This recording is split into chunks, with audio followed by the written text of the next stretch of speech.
New Thought Media Network.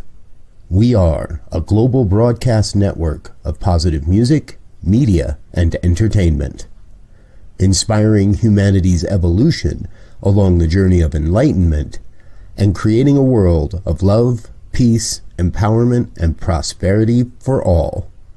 New Thought Media Network. Positively inspiring.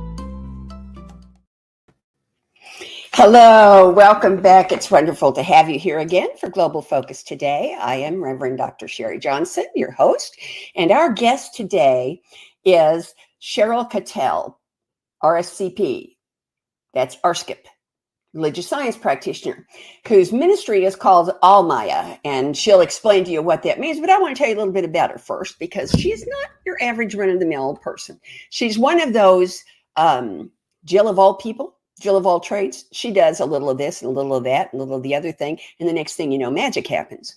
She has a book. She does coaching.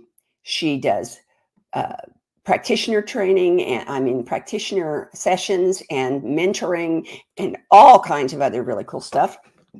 And she does it all in Florida. So I thought, well, this is someone we need to talk to. And I asked her and she said yes.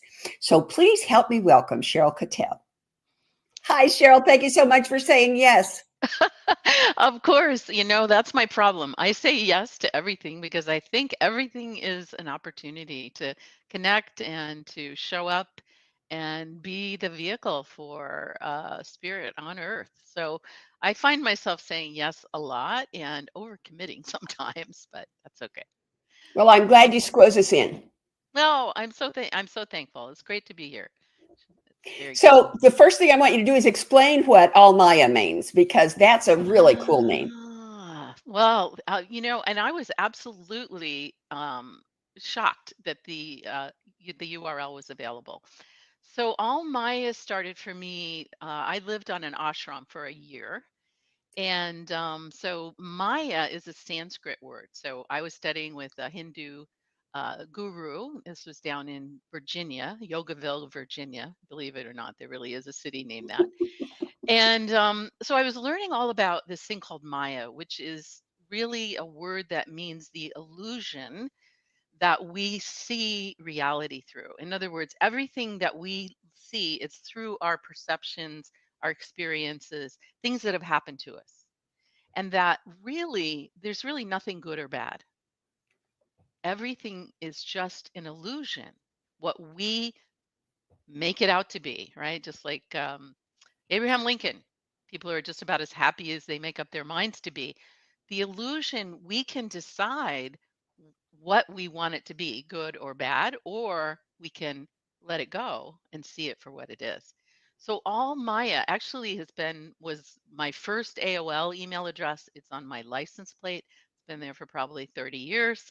And it is a reminder to me, no matter if I'm having a good day, a bad day, it doesn't matter. It's just an illusion. And I can decide to make it whatever I want. So you're a practitioner of conscious awareness. I try, we all need to keep trying. It's a daily challenge. It's a daily. I can understand that because it's a daily challenge for me too. But the understanding that we get to choose how we see stuff. We don't necessarily get to choose what we see, but we get to choose how we see it. Yep, absolutely. That's a shift that is magical. Absolutely magical. And it's not one that people can usually manage for themselves. Most of us need help to figure out what that is and how to go about it. So tell us some of your favorite things that you do in Almaya. Whew, well, I do want to say that I think all of us are in need of reminders, things that will help us remember that we're all spiritual beings having a human experience. And so the All Maya is to remind me that no matter how I might be struggling, that I need to go back to that place of my higher self. I need to go back to that connection. And then the struggle I can let go of. And so I need that reminder. And that's why every time I go out to my car and walk around and see the license plate, oh, that's right. Of course. Now I remember. The same thing with my email address. I need that memory. So, in terms of my favorite things that I do, I love setting intentions to manifest connections, and that was really the what happened with this book. I decided that all of the people that kept saying, you should write a book. I said, okay, all right, Spirit, I hear you. You keep telling me this. So what is this book about? And so I started deciding what's happened in my life that I could share. Well, I've had a lot of adversities.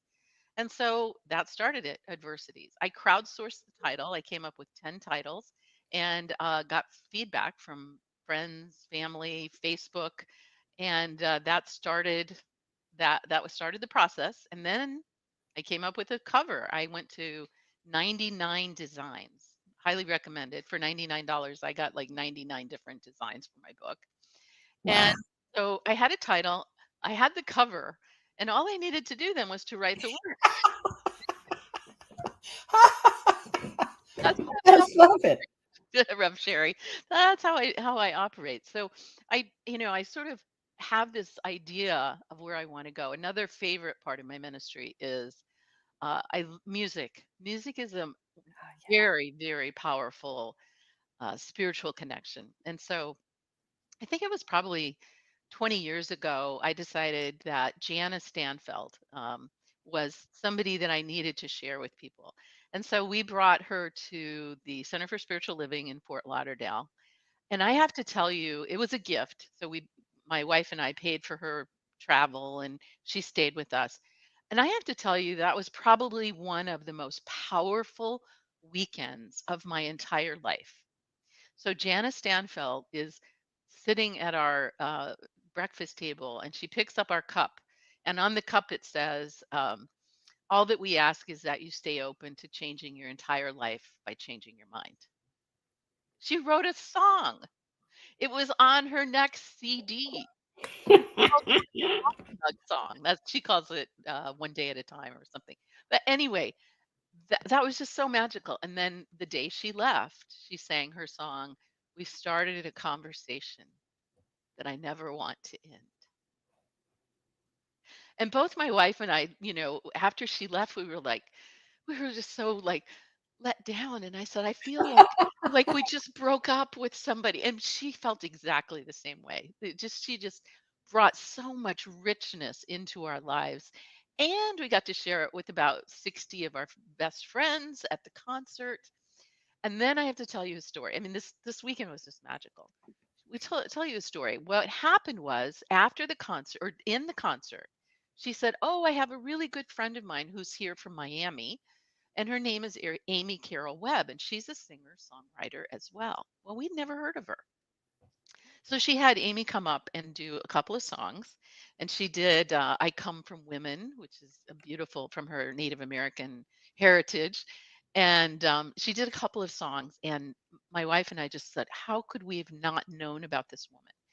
And so after the concert, Jana said, "Would it be okay if my friend Amy and her wife came to your house and maybe just we just played a few songs on the guitar?" And I'm like, are you kidding? A private concert in my living room? Of course you can. And so there were probably about 10 of us that just sat around all afternoon and just played music, and they would go back and forth. Jana would play a song, Amy would play a song, and back and forth. And it was just magical, just absolutely magical. And I have to tell you, we have these two dachshunds, and one of them loves to sing. And so Amy has a song, Howling at the Moon. And literally on cue, there's one part of the song that goes, ah, and Maya, that's my dog's name, Maya lets out a beautiful howl on key. And we started laughing so hard that we almost, well, peed ourselves. But anyway, that is the magic of life, to say yes to life and to want to share it. And then the people that gained the most out of it were us, who were doing it as a gift. So that's Yep. one of my favorite. We've got another event coming up in March 9th, 8th and 9th. We're bringing Karen Drucker from California. I forgot to tell you about this. So yes, this is the first time Karen Drucker has been east of the Mississippi since before COVID, and she said she was never coming back east. It's too hard for her. Her back hurts. The airline is too the flight is too long, and so on. And she said, I've never said yes. I've been saying no and no and no and no. And Sheryl, you finally got me to say yes. So there must be a reason. So March 7th, she arrives, and 50 of our dearest friends will be getting together for a retreat with Karen. Oh, And yeah, can you imagine? And then we're going to go to Disney World and see the Avatar installation and fly on a Banshee. So, I mean, life is magic, right? And yes, it is. it is. It's so magical. And, when we first committed, to Karen, she's like, well, the flight is too long. I found a direct flight. Oh, it's really hard for me to sit and coach. I said, okay, I'm going to cough up the first class. So she's coming first class. But I mean, it took all of that to get her to say yes. And then I thought, oh, I don't know how much this is going to cost me. It's not going to cost a penny. The retreat is completely covering everything. And so I'm looking forward to an equally amazing, magical weekend. And that's what happens. That's what happens. That's one of those places where, when things like that happen, I think I'm embarrassed because I asked for something and I got it, and I was surprised. That's how the universe works. You ask, you get. But Mhm. I was surprised about it because illusion.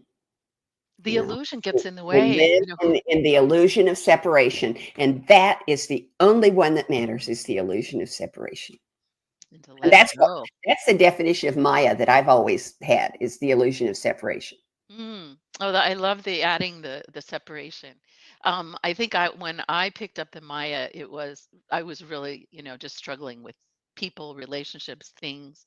And so for me, it was just remembering that I don't have to see it as uh, as an obstacle. It's something I can just let go. It's like holding on to a rock and just letting it go. So. I describe it as holding on to a porcupine with the quills pointed towards you. Oh, okay, I like that visual, but I don't want to be That's, there. that's when you know I got to let this go. Yeah, yes. Yeah. So, Well, that's great. Well, so, boy, I wish you lived closer to here because I love me some Karen Drucker. oh yeah. Yeah. But tell us, in your just sort of daily ministry, the things that you do just as part of being who you are, what's the biggest challenge that you have? Hmm. Hmm. The biggest challenge I think is getting stuck in the human experience. Um, you know, taking things personally. I always think of the four agreements, right? Um, that human experience. Anytime I'm feeling something negative, I know that it's really just an illusion, and it's me getting stuck in a very small place, right? So the human experience is I'm a small being, right? And somebody cuts me off in traffic and I get mad and upset about that. But the bigger experience is I know that that person is probably driving their wife to the hospital because she's delivering a baby in the front seat, right? That I can convert that somebody said something that hurt my feelings. And just remembering and breaking out of that human experience to remembering. I think that's the biggest obstacle, is how easy it is to forget what's important Ah, and who we really are. yep, The who connection. we really are. Yep, yep, yep. Okay, so what's the most exciting success that you have had Hmm. since you started Almaya? Uh, no, it has to be the book. Although in terms of it's not on the New York Times bestseller list or anything. Yet? But I think the accomplishment that there were, I would say probably 3 times. It took 2 years. Let me just say that. I thought, I tackled something and it's going to be done in a few months. I thought 6 months at the most, and it took 2 years. And I have to say, there were probably 3 times during that 2-year period where I just gave up. I can't do it. It's too much. You're asking too much. This is too hard, too difficult. And to be able to overcome that and to be able to hold it right now, I have it, I can touch it, I can see it, I can smell it. To see that progression of giving up and yet being able to get back up, right? Fall down 6 times, get up seven Get times. up seven. And that's what I needed. I needed that seventh time, literally, to know that when I trust in spirit, that I can do anything. And sometimes spirit shows up in the weirdest ways, right? So a really good friend of mine is an editor. Of course, spirit, thank you. Been friends for probably 30 plus years. And I went to her and I said, look, Becky, I really, I can't afford to hire an editor. I'll take you to a really nice restaurant. Anyway, she went through and edited this book. Reverend Sherry, it was amazing to see my book through her eyes and the things that she added in terms of, this isn't really clear. You need to clarify how you're saying this because I could take it this way. And I'm thinking, wow, to see it through her eyes. And there were a couple of times where she says, I've never edited a book that I had to stop because I was crying. And that was one of the times when Spirit spoke to me. I told her, she says, well, what's the status of your book? Where are you at? And I said, Becky, I gave up. I just gave up. I just can't do it. I can't do it. I just can't get past this one thing. And she said, Cheryl, as you know, I've read thousands of books and I've edited hundreds of books. If you don't publish this book, you will be doing a disservice. This is a really good book. And I needed to hear that because I had given up, just completely given up. And so Spirit spoke through Becky. And I have to say that was such a powerful message. It's like, how do you ignore it? Okay, okay. And it was the seventh time that I needed to get up. Yeah. So Excellent. I'm proud of it. And yet it was not easy.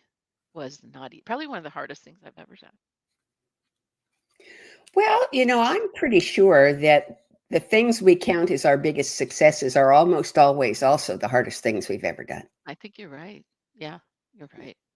So and so I don't know about you, but for me, what gets me through some things like that is the knowledge, even though it's not specific, that whatever this experience is bringing me is something somebody else needs, Uh-huh. and I won't be able to help them find it until Maybe you I've will. been through the experience myself.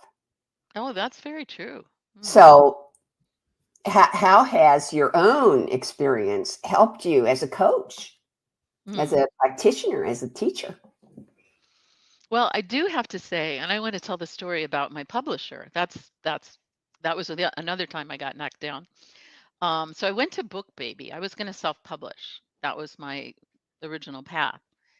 And it was going to cost probably around $2,000, and I was kind of having trouble.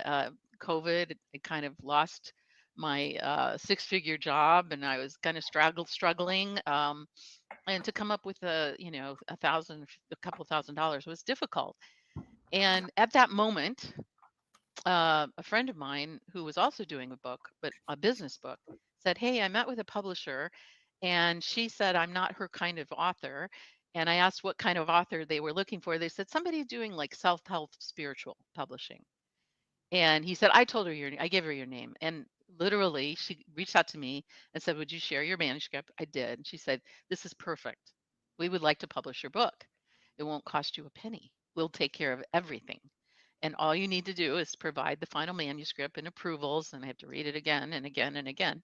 Anyway, long story short, I've been able to share that publisher with other friends of mine that have gone through the same process. So that's one thing. And also the kind of the helping them manifest, like I did, coming up with the title, coming up with a book cover, making it real, getting closer to reality, and not waiting until you have the full manuscript, that you can manifest it by creating it. And so I use that in my coaching practice. I use that in my mentoring. I mentor coaches who are looking to get ICF, International Coaching Federation, certified.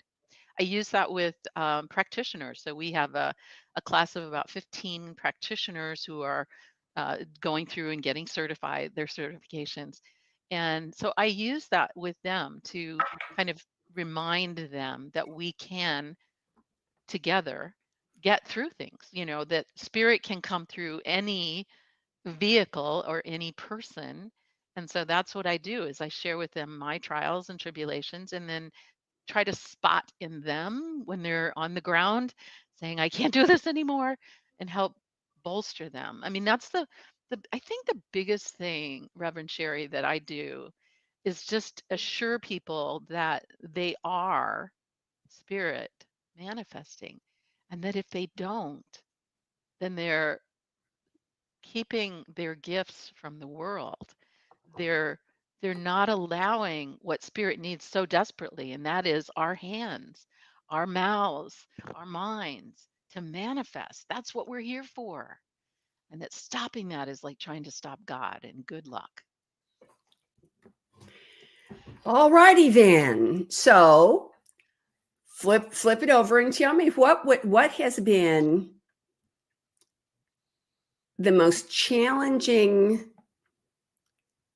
situation you've been asked to address as a coach or as a practitioner that somebody has brought to you? Oh, that's a great question. So of course I can't use any client names No, or of course. anything, so everybody will remain anonymous.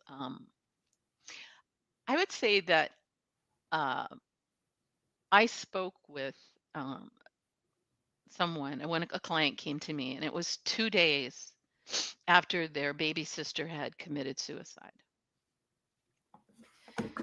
And the emotions were so powerful and so raw.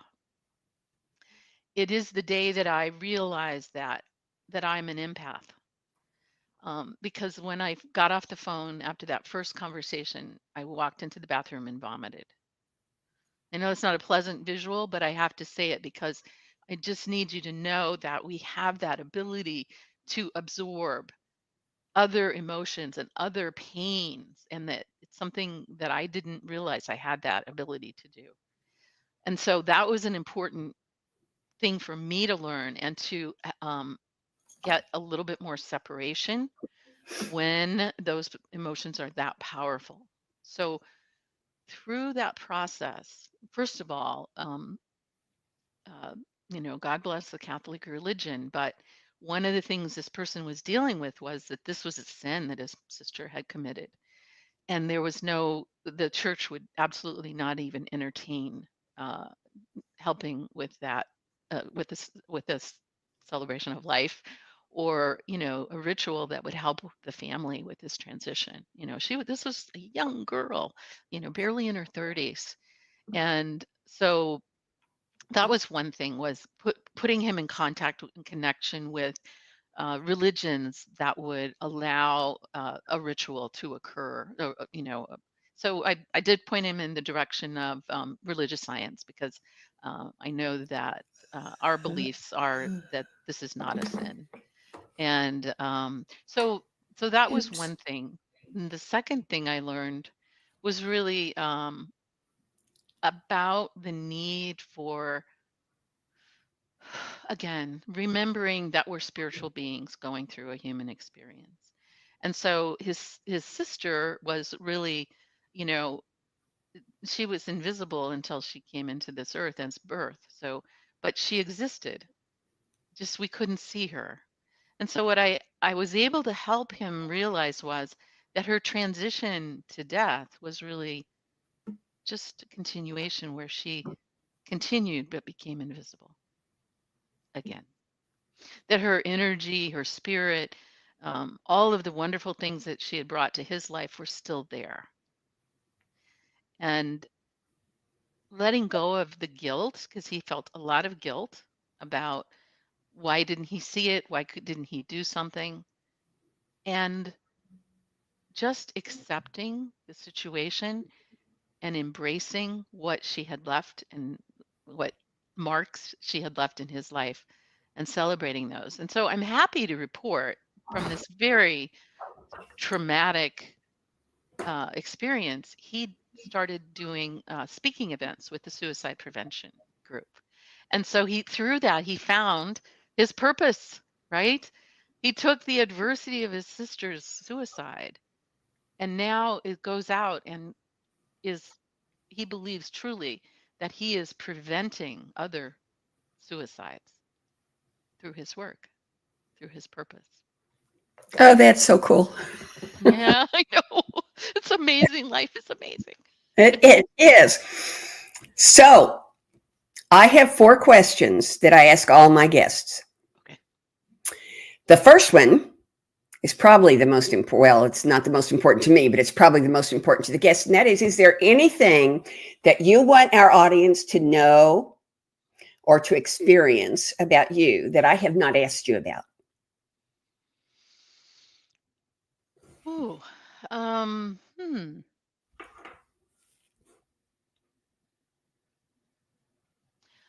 Wow. I think that, your whole audience, that's a lot of people.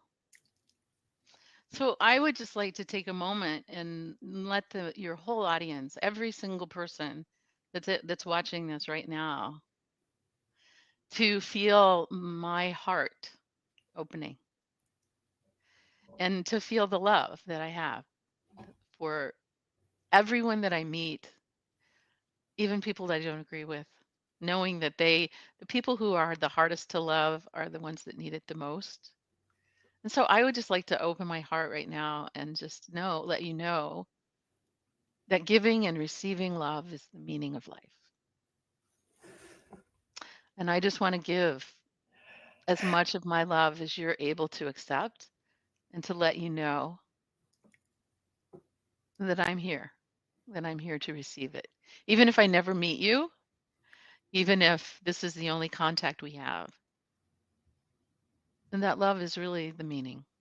That's all we're here to do. We think we're here to do jobs, to write books, to make things happen. But if we can just love someone else and be able, this is the hardest thing, be willing and able to allow other people in your life to give you love that you can feel and receive, not resisting it, not pushing it away, not feeling unworthy, that is such a gift that you have to accept and receive love from other people.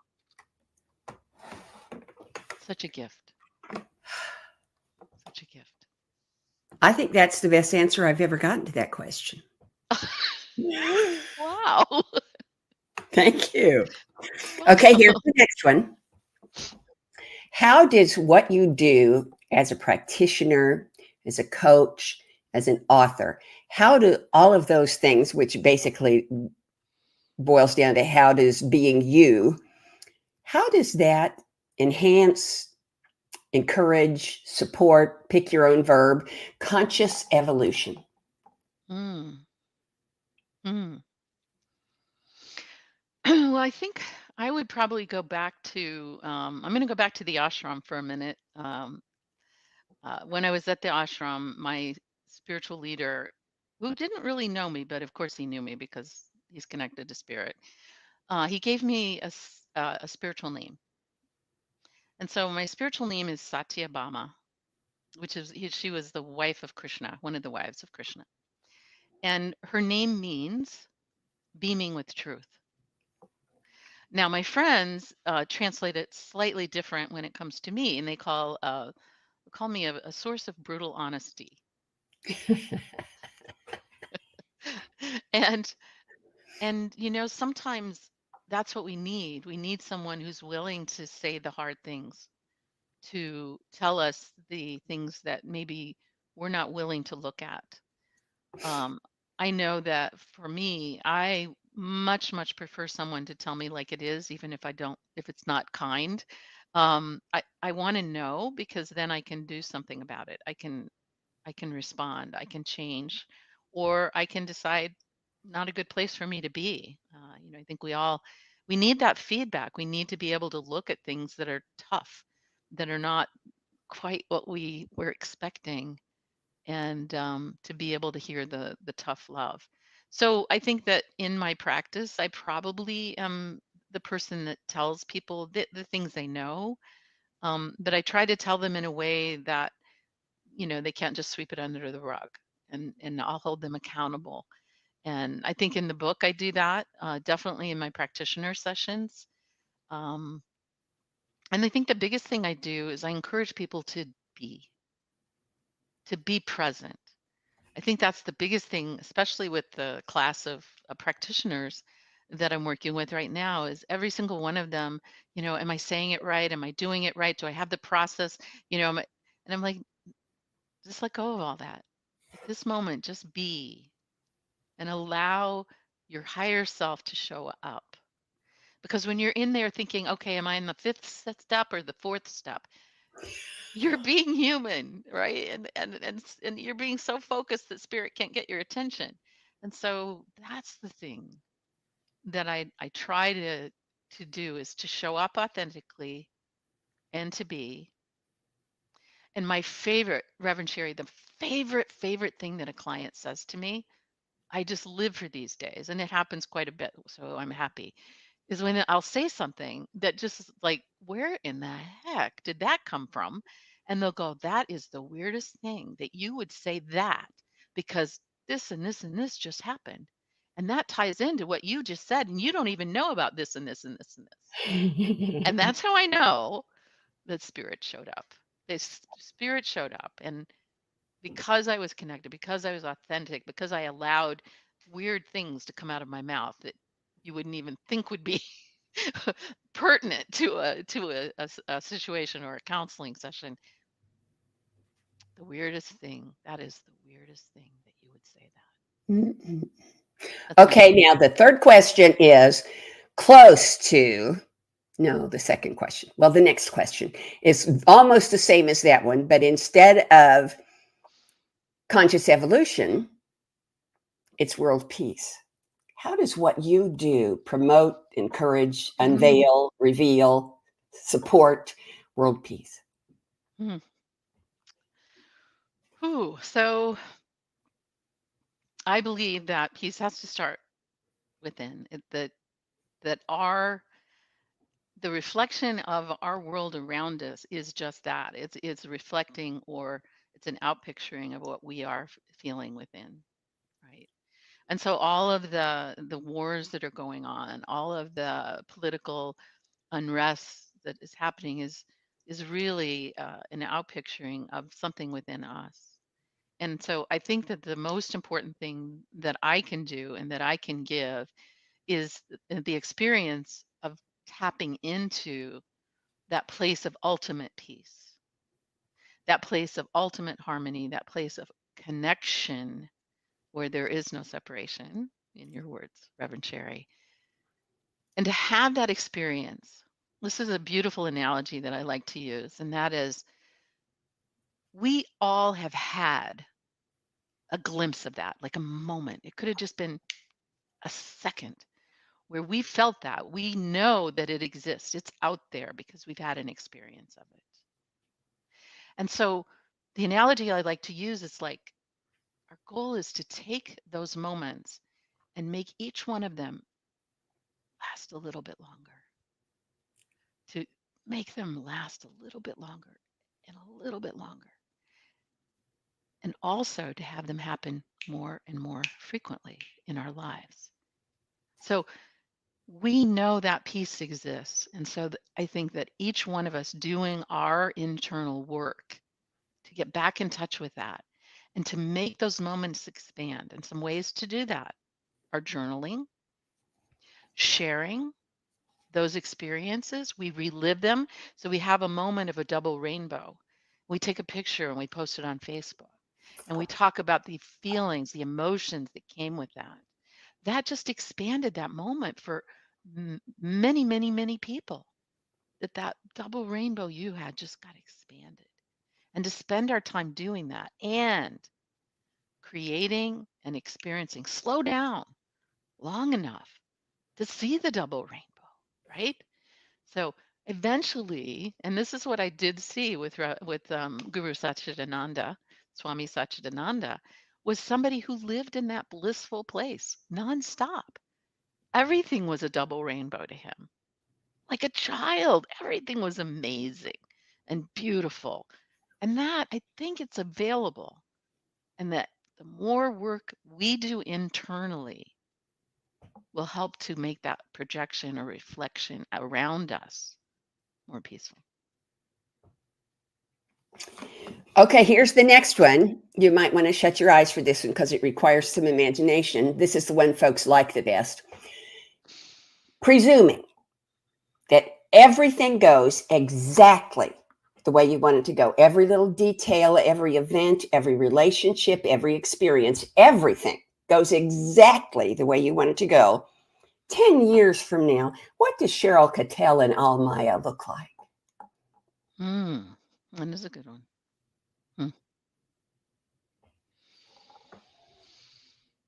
Hmm.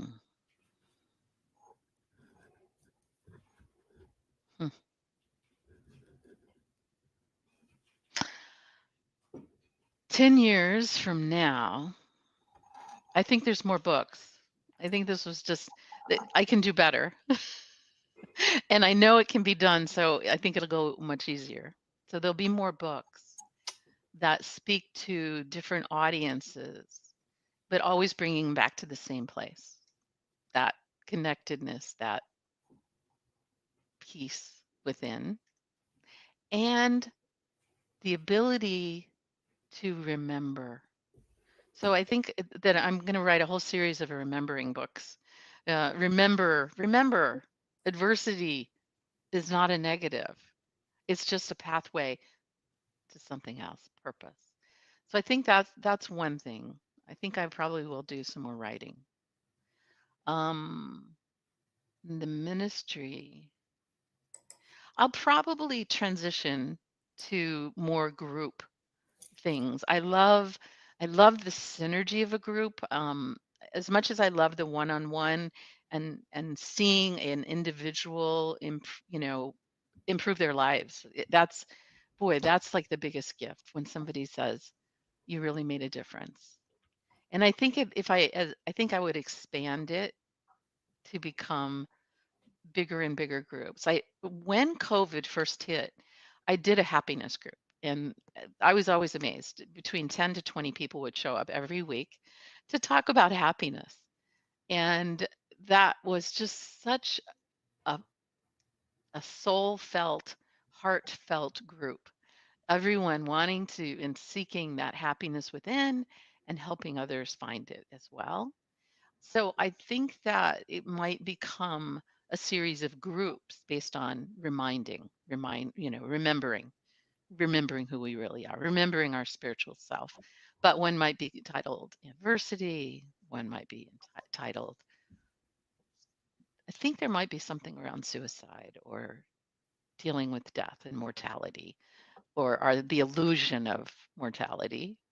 And so I think it's a series of groups, bigger groups and maybe more retreats. I don't know. This one, it was like magic. I didn't even know I knew 50 people who would want to come to this retreat. And here they are. Well, Karen knows a few thousand, so that helped. So I think that's what it looks like. All righty then. I'll take an order of that. Okay, here's the last question. Will you come back? To your show? Yes. Oh, absolutely, Rev Sharon. Well, This is my a next opening is the 21st of January. Can I plug you in? You got it. That's right after my birthday. I'll be happy. Yay! Yay! Yay! Thank you so much for being here. You're And I want to let everybody know that next week, pardon me, next week's guest is Reverend Dr. Brockford. And he is an amazing, remarkable person. He's been with us before and everybody loved him. And I can hardly wait for him to come back because he's one of my favorite people in the world. I think of him as sort of like the little brother I never had. So you don't want to miss it. Be here or be square, as they used to say when I was much, much younger. Thanks for being here today. Have a great week. Bye-bye. Amazing, amazing, you will do amazing things. Amazing, amazing, you will do amazing things. On behalf of everyone at New Thought Media Network, thank you for being a member of our virtual family. Your financial contributions help share the New Thought message with people from around the world. Please visit and contribute at www.ntmedia.org/donate. New Thought Media Network, come be you. And please like, share, and subscribe. Until next time.